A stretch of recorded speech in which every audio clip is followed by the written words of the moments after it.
Hi, everyone. Now that we've discussed the distinctions between tone, pitch accent, and intonation languages in some greater detail, let's look at how we can potentially analyze some tonal phenomena in tone languages. Before we can actually try to apply some phonological rules to tonal phenomena, we should think a little more closely about how tone should potentially be represented. So above, when we looked at the Ibibio and Mandarin tonal contrasts, we saw that the International Phonetic Alphabet potentially provides some diacritics for the phonetic transcription of tone. So at least we have no problem representing what the different tonal contrasts are going to be when we look at our data. But we should think about when, of course, when we are looking at interactions of segments with one another, remember that we think of segments as bundles of phonological features. So perhaps one could consider phonologically tone to consist of some different features attached to vowels that can carry tone, or other plus syllabic segments perhaps. Or so in the Ibibio case, since the contrast is only between two tones, we could just use the feature high tone, and a vowel could be marked as plus high tone or minus high tone. We've done something similar in some earlier exercises in this course. But in the Mandarin case, it becomes a bit more complicated. I think one would need at least two tonal features, or perhaps even three, in order to represent the full range of different contrasts. And in fact, it turns out that analyzing phonological phenomena involving tone is usually easiest if we treat the tones as phonological entities separate from the segments that support their realization. This is called an autosegmental representation of tone. So in the Ibibio case, where we looked at the words meaning expansive ocean and a small ant species, we could think of the vowels a as bearers of tone, and we have tones which are linked to or attached to the vowels that support them. So here we talk about two so-called tiers being present: a tone tier at one level, where we just show the tones, and in which the tones in some sense can be adjacent to one another, even though they are separated by other segments, and a segmental tier, the phonological information that we are used to looking at. And using these vertical lines, so-called association lines, we indicate the simultaneous realization of the tone with some segment.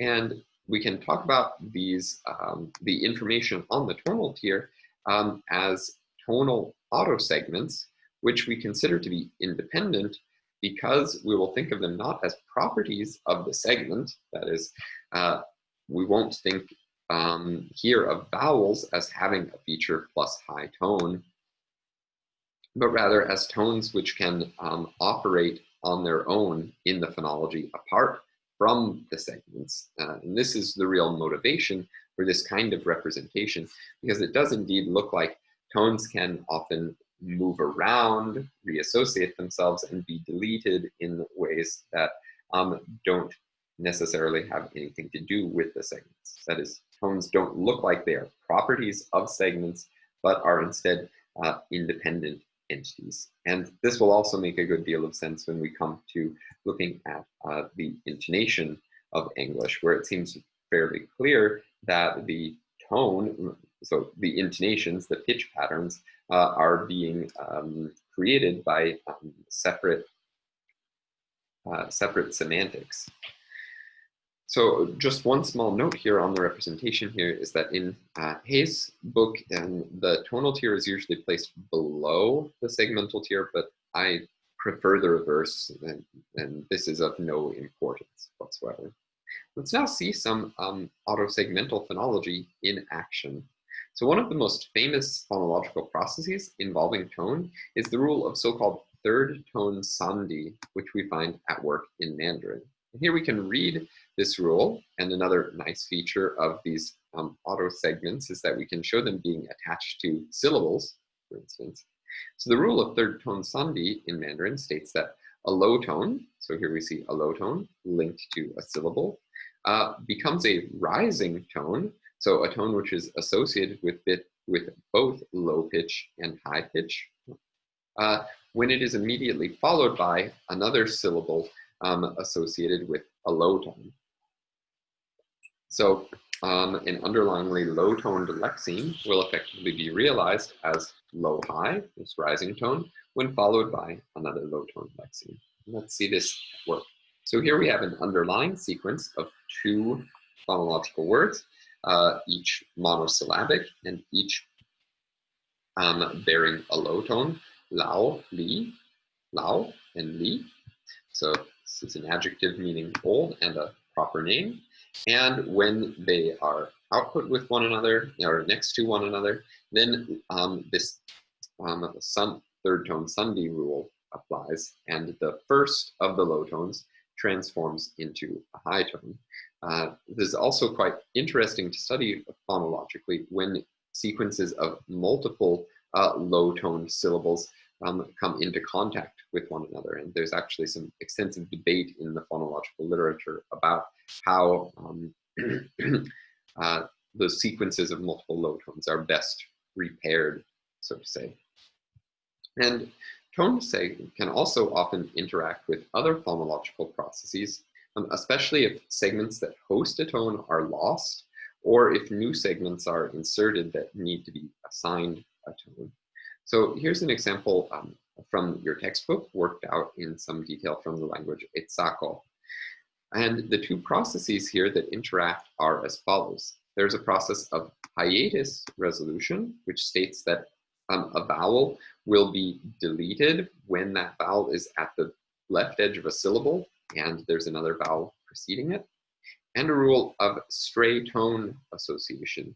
So in case there is a tone which is not already associated with any vowel, these stray tones, I will mark here with an apostrophe. This stray tone will be reassociated to the vowel, the immediately following vowel. So on the written page, on the vowel to its right. So we can look at 3 words, beginning with an underlying representation here. We see that every vowel is underlyingly linked to a tone. So different high tones and low tones, there are underlyingly contrasted high tones and low tones in this language. We'll assume that syllabification first applies. So the underlying sequence de, u, te, qui is syllabified as de, u, te, qui, for instance. And this provides the input to hiatus resolution. So here we see a possible undergoer of the hiatus resolution rule. We have a vowel u at the beginning of a syllable, which is immediately preceded by another vowel. So that u is deleted, and the result will be du, te, qui. Once this occurs, then resyllabification occurs. And so, for instance, in this example, the leftmost form, we find the syllables du, te, qui, du, te, qui. And the high tone, which was originally associated to the vowel u, sorry, the high tone, which was originally associated to the vowel e, now needs to be reassociated. So after these e, in both of these examples, the e is deleted, and it is then reassociated. The high tone sponsored there is reassociated to the following syllable. So in the first case, there's not going to be any difference in tone, the high tone, but in the second case, a falling tone will result because this vowel a will now be associated with a high-low pitch contour. And in the following case, meaning the word meaning every house, a rising tone results because this o, after the deletion of this a, is then associated to a low-high sequence. So what we see here is that after the application of hiatus resolution, the tone originally linked to the deleted vowel is stranded, and then the stray tone association process reassociates that tone to another vowel, and new contour tones arise. So by contour tone here, we mean syllables or sponsors of tones that show a change in tone. This usually means a falling tone or a rising tone of some kind. So as the underlying representations show, the language has no underlying contour tones, no underlying falling tones or rising tones, but as a result of hiatus resolution, tones are consequently reassociated in ways that create contour tones, falling tones, and rising tones. And similar autosegmental diagrams, like the ones we've just seen, can also be used to represent the assignment of tone under segmental or intonational conditions in languages that don't have any lexical tone. For instance, in Seoul Korean, there is a rule which refers to some features of segments which assigns tone to a vowel. So here we see the interaction of three processes. First, a process which I'll call post-aspiration tone, which states that a vowel becomes associated with a high tone, followed by an aspirated consonant, when it follows an aspirated consonant, at the very beginning of a phonological phrase. And this tone association rule interacts with two other processes.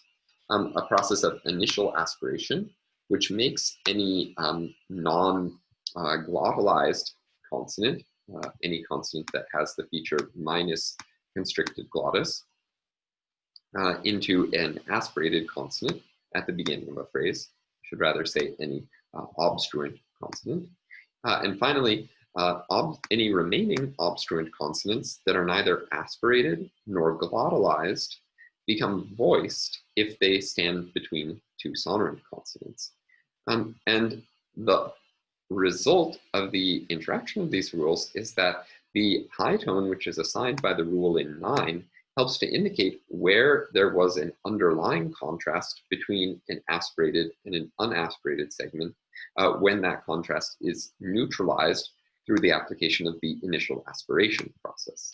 So here we have two words for foot and arm, which underlyingly contrast in aspiration of the initial segment. Al, foot, has no aspiration, whereas pal, arm, does have an aspirated stop beginning. So when post-tone aspiration applies, we find a vowel following an aspirated consonant, and a high tone is assigned to that vowel. But through the initial aspiration rule, when the word for foot is pronounced in isolation, thereby making it its own phonological phrase, this becomes aspirated. So this contrast, this underlying contrast, is in aspiration of the consonants is neutralized, but only the word for arm has a high pitch on the vowel. And internal to a phonological phrase, when these stops are placed between two sonorants, the word for foot, in the word for foot, the underlying voiceless stop, the underlying non-aspirated voiceless stop, will become voiced through intersonorant voicing, while the word for arm surfaces with aspiration as such. Interestingly, this means that the underlying plain voiceless stop in the word for foot is somewhat abstract because it largely will surface in Seoul Korean as either an aspirated pa or a voiced ba, but not simply as a plain unaspirated pa. But we can see that it has to be some kind of segment different from the aspirated stop, because the aspirated stop conditions some different effects, namely effects of pitch on following vowels, and is not subject to intersonorant voicing. All right, now that we've seen how autosegmental diagrams can be used for representing tone, and how we can use them to show the interaction of tonal processes, both tonal processes on their own and tone interacting with other segmental processes, we will conclude today's lecture by looking at an overview of intonational phenomena in English.